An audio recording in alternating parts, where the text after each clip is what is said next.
have so many things here in South Africa.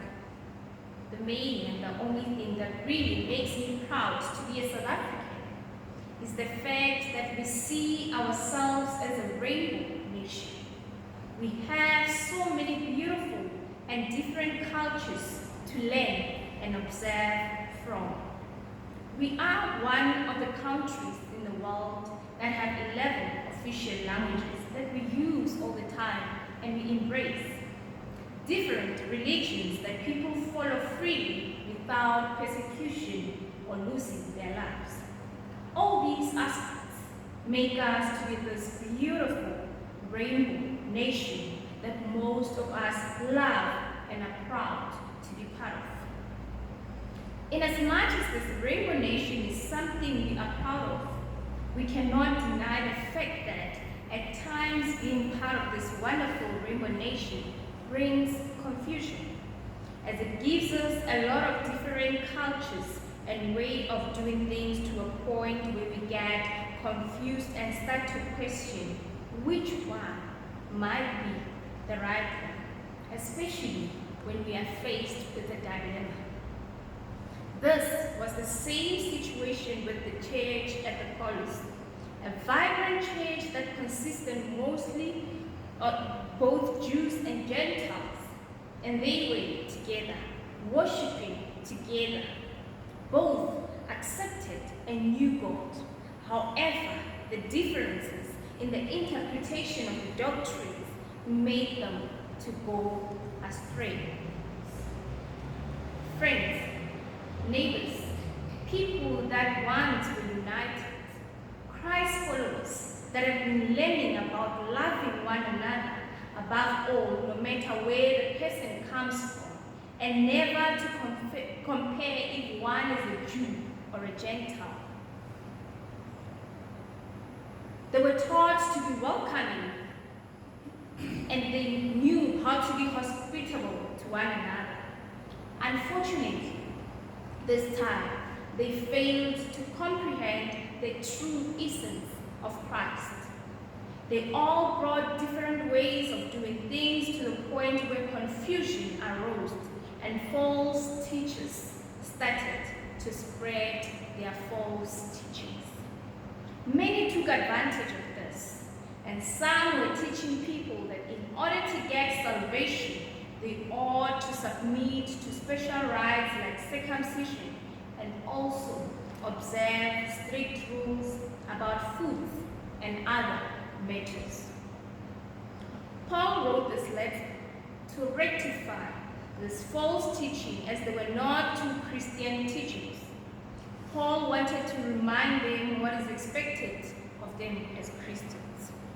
Just like people in Paris, we sometimes get absorbed by the world and things that are happening around us.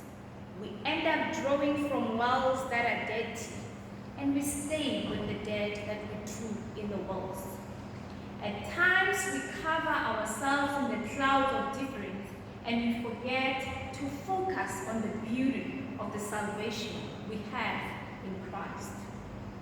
Sometimes the situations we find ourselves in makes us to go look for help where we are not even supposed to go, and we believe in getting help from those places. It's been a long and a challenging year. We did so much that made us to fall short of the glory of God. Today, Paul's letter is reminding us that we are God's chosen people as Christians, holy and dearly loved. Also teaching us how to live holy. One can ask, how to live holy? The answer is in the Colossians reading. We live holy by clothing ourselves with gentleness, humility, compassion, kindness, and patience. By bearing with one another and forgiving one another, just as God has forgiven us. Put on love, as it binds us in unity. When we have disagreements, when we have several things that we don't agree with on, The best thing is to think about the love that God loved us and remembered that we ought to still share with our neighbors. To show gratitude in everything we do. It's a norm for us to show gratitude when we feel like it's a big thing. But today's reading is teaching us that in everything, whether we're singing, whether you're sitting, whether you're healthy, whether you are ill, whether you are doing anything, there's always that thing that you ought to be grateful for. This Christmas season, we are called to be joyful about what makes us unique in this kingdom that is promised to us. We are called to embrace the differences that might exist in our churches, in our communities, and in our neighborhood. Just like baby Christ was welcomed by different people from different places and backgrounds, we too are to be united as one to joyfully welcome Christ in our lives. We are called to tell the world about the good news of salvation and everything that salvation brings to us, no matter how different we can be, because in Christ we are one.